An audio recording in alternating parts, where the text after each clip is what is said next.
Albatta og'ir kechgan o'yinda g'alaba qozondik.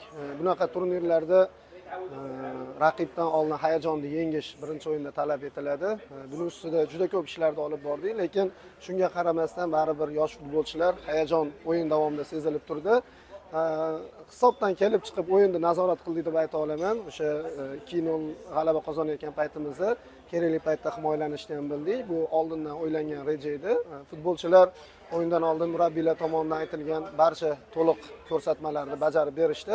Buning uchun ularga o'zim minnatdorchiligimni bildiraman. Raqib jismonan o'ta kuchli jamoa edi.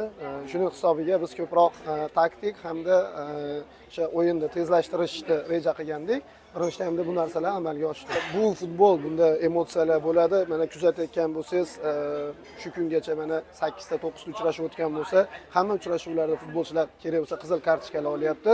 Endi biz o'yindan oldin bu narsalarni tushuntiramiz, ogohlantiramiz. Har bitta epizod bo'yicha futbolchilar bilan ruhiy holati bo'yicha alohida ishlaymiz, lekin o'yinda baribir yosh bilan bog'liq deb o'ylayman.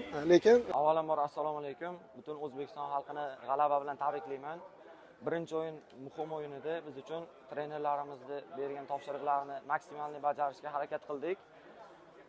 Yaxshi bo'ldi o'yin. Keyingi o'yinlarda ham zo'r o'yin ko'rsatishga harakat qilamiz. Xudo xohlasa kubokni O'zbekistonga olib ketamiz. Olg'a O'zbekiston!